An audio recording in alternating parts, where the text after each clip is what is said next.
Bollywood actress जिन्होंने industry में रहकर किया इंडस्ट्री के काले कारनामों का पर्दाफाश। इस लिस्ट में सबसे पहले बात करते हैं बॉलीवुड की हॉट और गॉर्जियस एक्ट्रेस और डांसर सनी लियोन की। ये तो जग जाहिर है कि बॉलीवुड में एंट्री सनी के लिए बिल्कुल आसान नहीं थी। उनका पास्ट उनके साथ परछाई की तरह चल रहा था, लेकिन आज जब वो इतनी ज्यादा सक्सेसफुल हो चुकी हैं, तब भी कई लोग ऐसे हैं जो उन्हें इंडस्ट्री में फूटी आंख तक नहीं देख सकते। इस बात का खुलासा सनी खुद करती है और एक इंटरव्यू में जहां वो खुलकर इंडस्ट्री की छोटी सोच को लेकर बात करती है और बताती है कि कई लोग ऐसे हैं जो उनके साथ काम नहीं करना चाहते, साथ ही वो उन्हें आगे बढ़ता हुआ भी नहीं देख सकते। सनी अकेले नहीं है जिन्हें इंडस्ट्री के माफिया गैंग का शिकार होना पड़ा। कंगना इस बात का जीता जागता सबूत है। भले ही आउटसाइडर हैं और इन्होंने खूब नाम कमाया है, लेकिन कंगना ने जो कुछ भी इस इंडस्ट्री में सहा, उसे एक कहने में वो बिल्कुल नहीं कतराती। वो हमेशा इंडस्ट्री के कई किस्सों पर खुलकर बात करती है, चाहे वो करण जौहर की बाइसनेस हो या फिर किसी दूसरे डायरेक्टर की गंदी हरकतें। कंगना इतनी बेबाक है कि एक बार तो उन्होंने करण के शो में ही उन्हें झाड़ दिया था।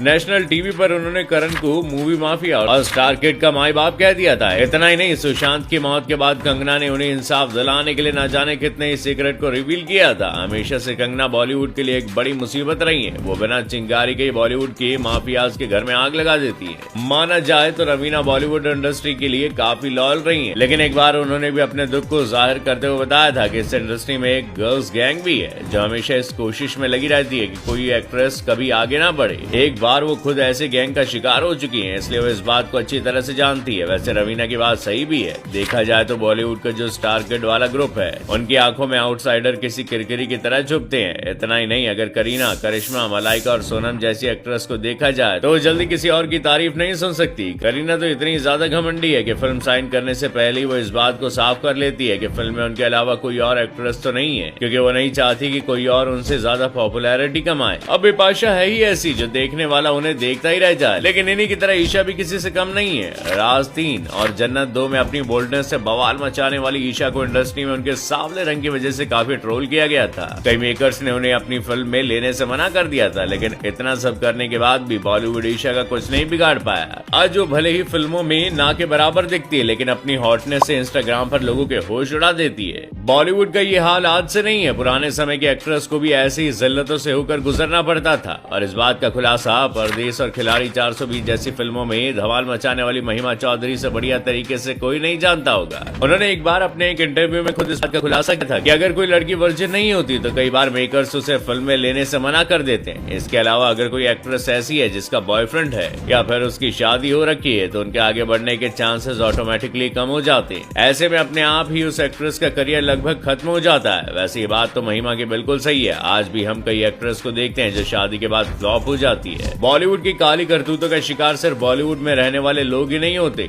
निया शर्मा जो छोटे पर्दे पर काम करती है और बॉलीवुड में जाने के लिए अभी हाथ पैर मार रही है, उन्होंने भी अपने इंटरव्यू में बताया था कि किस तरह से वो जब मणिकर्णिका फिल्म में एक छोटे से रोल के लिए ऑडिशन देने गई थी, वहाँ बैठे सभी लोग उनकी एक्टिंग को छोड़कर उनके फिगर और ड्रेसिंग सेंस को जज कर रहे थे। वहाँ मौजूद सभी लोग बस ये कह रहे थे कि वो कितनी हॉट है। निया के लिए बेशक से ये सब कुछ नया था, लेकिन बॉलीवुड में ये सब होना बहुत आम बात है। इंडस्ट्री से कई बार एक्ट्रेस के कास्टिंग काउच के शिकार होने की खबरें सामने आती रहती है। अगर आपने शिद्दत देखी है तो आप राधिका मदान को बहुत अच्छी तरीके से जानते होंगे। उन्होंने जिस तरह से इसमें काम किया था वो वाकई काबिले तारीफ था। लेकिन राधिका अपने एक इंटरव्यू में इस बात का खुलासा करती है कि कैसे जब वो स्टूडेंट ऑफ द ईयर के ऑडिशन के लिए गई थी, तब उन्हें ये कहकर वापस भेज दिया गया था कि वो सुंदर नहीं दिखती है। लेकिन अगर सुंदर लड़कियां ही एक्ट्रेस बनती है तो जानवी तो बिना सर्जरी के कभी एक्ट्रेस बन ही नहीं पाती, क्योंकि उनकी जितनी भी सर्जरी से पहले की पिक्स हैं उनमें वो बहुत भद्दी दिखती हैं। आखिर में बात करते हैं निया शर्मा की तरह ही टीवी की पॉपुलर एक्ट्रेस हिना खान की, जिन्हें बॉलीवुड के एक डिजाइनर ने सिर्फ ये कहकर धिक्कार दिया था कि वो टीवी की एक्ट्रेस है और टीवी एक्ट्रेस के लिए कपड़े डिजाइन नहीं वो करते। टीवी एक्ट्रेस का कोई स्टैंडर्ड नहीं होता और वो उनके लिए कपड़े बनाकर खुद की रैपों को नीचे नहीं गिरा सकते।